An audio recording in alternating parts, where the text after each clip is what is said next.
प्यारे बच्चों, good evening. आप लोग कैसे हो? आशा करते हैं कुशल पूर्वक होंगे। तो द कंप्लीट एजुकेशन पॉइंट में आप लोगों का स्वागत है। आज हम लोग पढ़ेंगे हिंदी में 30 महत्वपूर्ण ऑब्जेक्टिव क्वेश्चन के बारे में। तो वीडियो शुरू करने से पहले आप लोगों से हमारा विनम्र निवेदन है बच्चों कि आप वीडियो को लाइक करना, शेयर करना और सब्सक्राइब करना न भूलें, क्योंकि आपको एक से बढ़कर एक वीडियो आपको मिलता रहेगा। तो कोई वीडियो आपसे छूटने न पाए, इसके लिए आवश्यक है कि आप लोग तुरंत जो नए बच्चे हों तो वो आप लोग क्या करिए, लाइक करिए, शेयर करिए और सब्सक्राइब करना बिल्कुल ना भूलें। आइए हम अपने पहले क्वेश्चन पर चलते हैं। तो पहला क्वेश्चन है, हिंदी साहित्य का इतिहास किसकी रचना है? ऑप्शन ए कर रहा है जयशंकर प्रसाद, ऑप्शन बी कर रहा है आचार्य हजारी प्रसाद द्विवेदी, ऑप्शन सी कर रहा है आचार्य रामचंद्र शुक्ल, ऑप्शन डी कर रहा है डॉक्टर नामवर सिंह। तो बता दें, हिंदी साहित्य का इतिहास आचार्य रामचंद्र शुक्ल की रचना है। इस प्रकार ऑप्शन सी सही होगा। आइए अगला क्वेश्चन देखते हैं, गुनाहों का देवता किसकी रचना है? ऑप्शन ए कर रहा है डॉक्टर धर्मवीर भारती का, ऑप्शन बी कर रहा है जयशंकर प्रसाद का, ऑप्शन सी कर रहा है महावीर प्रसाद द्विवेदी का, ऑप्शन डी कर रहा है इनमें से कोई नहीं। तो बता दें कि गुनाहों का देवता डॉक्टर धर्मवीर भारती की रचना है। इस प्रकार ऑप्शन ए सही होगा।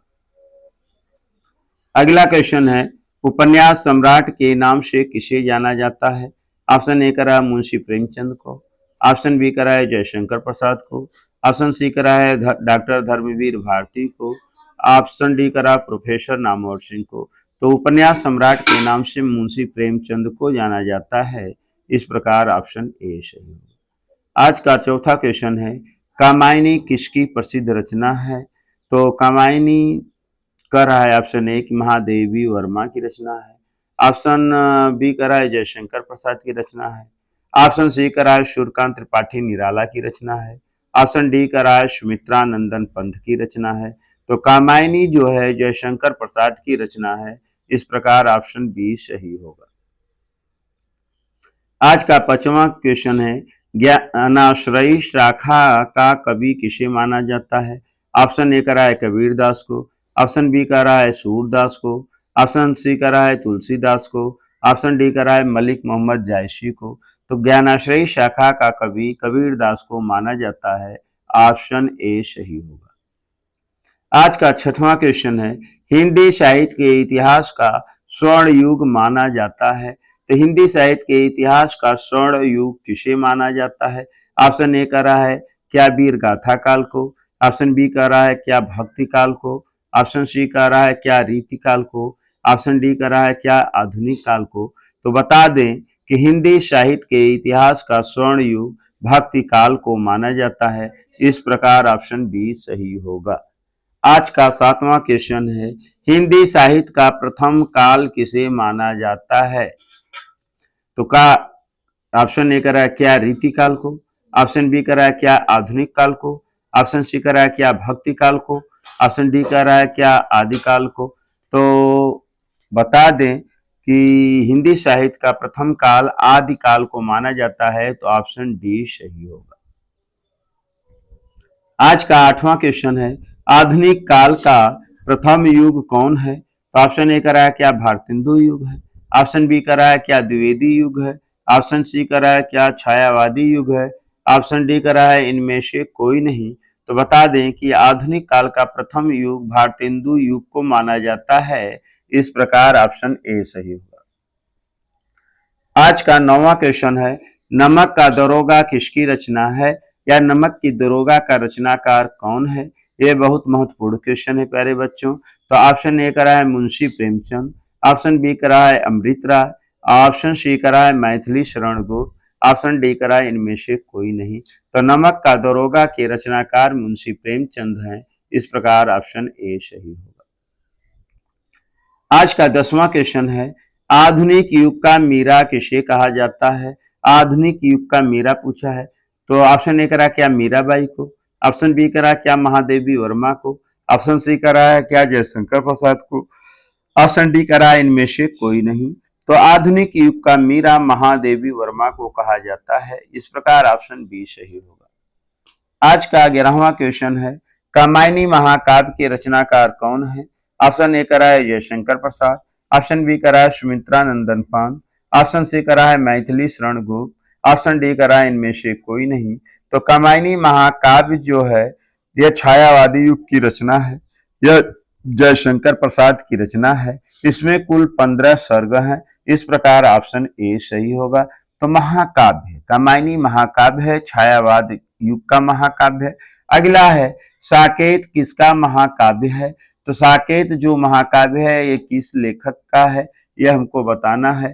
तो ऑप्शन करा है मैथिली शरण गुप्त, ऑप्शन बी करा है जयशंकर प्रसाद, ऑप्शन सी करा है महादेवी वर्मा, ऑप्शन डी करा है सुमित्रानंदन पान।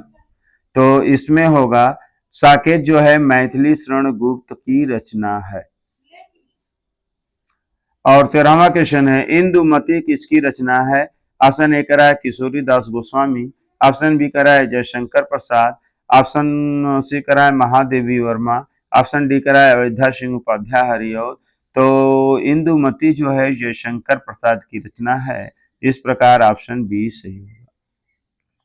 आज का 14 क्वेश्चन है छायावाद के 4 स्तंभ कवियों में कौन नहीं है? तो ऑप्शन ए करा क्या जयशंकर प्रसाद नहीं है, ऑप्शन बी करा है क्या महादेवी वर्मा नहीं है, ऑप्शन डी करा है क्या सुमित्रानंदन पंत नहीं है, ऑप्शन डी करा है क्या सूर्यकांत त्रिपाठी निराला नहीं है, ऑप्शन ई करा है क्या श्याम सुंदर दास नहीं है। तो यहाँ पर ऑप्शन ई सही होगा कि 4 स्तंभ कवियों में कौन नहीं है? महादेवी वर्मा नहीं है। आइए आज का 15वां क्वेश्चन हम देखते हैं। सरस्वती पत्रिका का संपादक कौन है? ऑप्शन ए करा है महावीर प्रसाद द्विवेदी हैं, ऑप्शन बी कह रहा है श्याम सुंदर है, ऑप्शन सी कह रहा है भारतेंदु हरिचंद हैं, ऑप्शन डी कह रहा है इनमें से कोई नहीं। तो सरस्वती पत्रिका का जो संपादक है महावीर प्रसाद द्विवेदी को माना जाता है। इस प्रकार ऑप्शन ए सही होगा। आज का 16 क्वेश्चन है एकांकी सम्राट के नाम से किसे जाना जाता है? तो ऑप्शन ए कह रहा है क्या जयशंकर प्रसाद को, ऑप्शन बी कर रहा है क्या मुंशी प्रेमचंद को, ऑप्शन सी कर रहा है क्या डॉक्टर धर्मवीर भारती को, ऑप्शन डी कर रहा है क्या डॉक्टर राम कुमार वर्मा को। तो जी हाँ, एकांकी सम्राट के नाम से डॉक्टर राम कुमार वर्मा को जाना जाता है। इस प्रकार ऑप्शन डी सही होगा। आज का 17 क्वेश्चन है नमक का दरोगा किसकी रचना है और यह विधा कैसी है? तो ऑप्शन ए कर रहा है जयशंकर प्रसाद की, ऑप्शन बी कर रहा है अमृत राय की, ऑप्शन सी कर रहा है मुंशी प्रेमचंद की, ऑप्शन डी करा इनमें से कोई नहीं। तो नमक का दरोगा जो है मुंशी प्रेमचंद की रचना है और यह जो विधा है नमक का दरोगा एक कहानी है। इसकी विधा क्या है? कहानी है। अगला क्वेश्चन है अंधा युग किसकी रचना है? तो ऑप्शन ए करा है doctor Dharmvir Bharati, option B करा आचार्य नामवर सिंह, ऑप्शन सी करा है जयशंकर प्रसाद, ऑप्शन डी करा है इनमें से कोई नहीं। तो अंधा युग जो है डॉक्टर धर्मवीर भारती की रचना है। यह एक नाटक है और यह नाटक जो है महाभारत के से लिया गया है। महाभारत के युद्ध का वर्णन है। आज का 19 क्वेश्चन है सरस्वती पत्रिका के संपादन का काल क्या है? संपादन काल क्या है? तो ऑप्शन ए करा है 1900 ईस्वी, ऑप्शन बी करा है 1903 ईस्वी, ऑप्शन सी करा है 1910 ईस्वी, ऑप्शन सी करा है इनमें से कोई नहीं। तो अधिकांश पुस्तकों में सरस्वती पत्रिका का संपादन काल 1903 ईस्वी माना गया है। कुछ पुस्तकों में 1900 भी माना जाता है। तो इस क्वेश्चन में हम 1903 मान के चल रहे हैं प्यारे बच्चों कि सरस्वती पत्रिका का संपादन काल 1903 ईस्वी होगा। आइए आज का 20वां क्वेश्चन द्विवेदी युग का प्रवर्तक किसे माना जाता है? ऑप्शन ए करा है महावीर प्रसाद द्विवेदी को, ऑप्शन बी करा है श्याम सुंदर दास को, ऑप्शन सी करा है विश्वनाथ त्रिपाठी को, ऑप्शन डी करा है इनमें से कोई नहीं। तो बता दें कि द्विवेदी युग का प्रवर्तक महावीर प्रसाद द्विवेदी को माना जाता है। इस प्रकार ऑप्शन ए सही होगा। आज का 21 क्वेश्चन है छायावाद का प्रवर्तक माना जाता है या छायावाद का प्रवर्तक कौन है या छायावाद का प्रवर्तक किसे माना जाता है? ऑप्शन ए करा है महादेवी वर्मा, ऑप्शन बी करा है जयशंकर प्रसाद, ऑप्शन सी करा है सुमित्रानंदन पंत, ऑप्शन डी करा है इनमें से कोई नहीं। तो बता दें छायावाद का प्रवर्तक जयशंकर प्रसाद को माना जाता है। छायावाद का जनक जयशंकर प्रसाद को माना जाता है। छायावाद का समय 18 से 1938 ईस्वी माना जाता है। 22वां क्वेश्चन है, आदिकाल किसकी रचना है? तो आदिकाल पुस्तक के रचनाकार कौन है? तो ऑप्शन ए करा आचार्य रामचंद्र शुक्ल, ऑप्शन बी करा आचार्य हजारी प्रसाद द्विवेदी, ऑप्शन सी करा professor Namvar Singh, option D करा इनमें से कोई नहीं। तो बता दें आदिकाल जो है आचार्य हजारी प्रसाद द्विवेदी की रचना है। किसकी रचना है? आचार्य हजारी प्रसाद द्विवेदी की रचना है। 23 क्वेश्चन है, कबीरदास पुस्तक के लेखक कौन है? ऑप्शन ए कह रहा है क्या आचार्य रामचंद्र शुक्ल है, ऑप्शन बी कह रहा है क्या आचार्य हजारी प्रसाद द्विवेदी है, ऑप्शन सी कह रहा है जयशंकर प्रसाद जी हैं, ऑप्शन डी कह रहा है सूर्यकांत त्रिपाठी निराला है। तो बता दें कबीरदास पुस्तक के जो लेखक हैं आचार्य हजारी प्रसाद द्विवेदी जी हैं। इस प्रकार ऑप्शन बी सही होगा। आज का 24 क्वेश्चन है, त्रिवेणी पुस्तक के रचनाकार कौन है? ऑप्शन ए कह रहा है जयशंकर प्रसाद, ऑप्शन बी कह रहा है सूर्यकांत त्रिपाठी निराला, ऑप्शन सी कह रहा है महादेवी वर्मा, ऑप्शन डी कह रहा है आचार्य रामचंद्र शुक्ल। तो त्रिवेणी पुस्तक के रचनाकार आचार्य रामचंद्र शुक्ल हैं। इस प्रकार ऑप्शन डी सही होगा। आज का 25वां क्वेश्चन है, ठंडा लोहा के लेखक कौन है?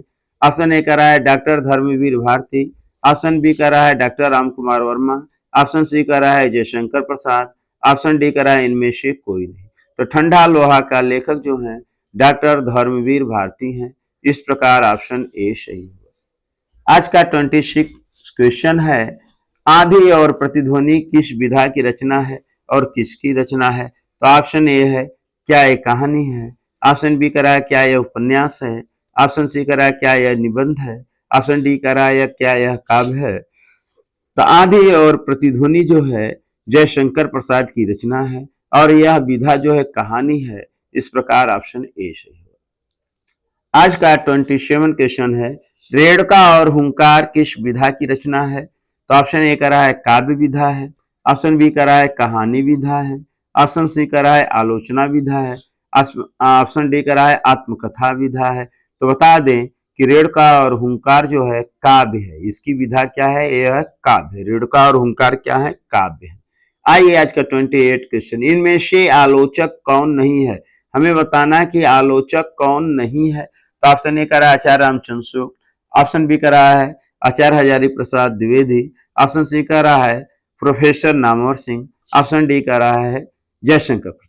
तो इसमें पूछा है प्यारे बच्चों कि आलोचक कौन नहीं है? आलोचक है नहीं, आलोचक नहीं है। तो यहाँ ऑप्शन डी सही होगा कि जयशंकर प्रसाद। इसका अर्थ ये हुआ कि आचार्य रामचंद्र शुक्ल, आचार्य हजारी प्रसाद द्विवेदी, प्रोफेसर नामवर सिंह ये तीनों आलोचक हैं।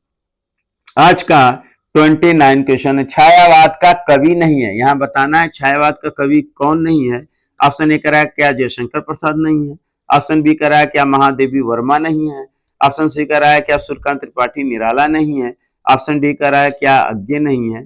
तो छायावाद का कवि कौन नहीं है? अज्ञेय नहीं है। ऑप्शन डी सही होगा। आज का अंतिम क्वेश्चन और महत्वपूर्ण क्वेश्चन ऑप्शन 30 है कि सागर की लहरों पर डॉक्टर भगवत शरण उपाध्याय द्वारा रचित किस विधा की रचना है? तो क्या है? क्या यह निबंध है? ऑप्शन बी कह रहा है क्या यह यात्रा वृत्त है, क्या यह आलोचना है, क्या यह संस्मरण है। तो यह विधा जो है प्यारे बच्चों निबंध है। तो आप लोग खुद देख सकते हैं। तो कमेंट में इसको जरूर लिखिए प्यारे बच्चों कि सागर की लहरों पर डॉक्टर भगवत शरण उपाध्याय द्वारा रचित विधा क्या है, क्या यह निबंध है, क्या यह यात्रा वृत्त है, या क्या यह आलोचना है, या क्या यह संस्मरण है। तो आप लोग वीडियो को लाइक करना, शेयर करना, सब्सक्राइब करना न भूलें। जय हिंद, जय Bharat. Thank you so much.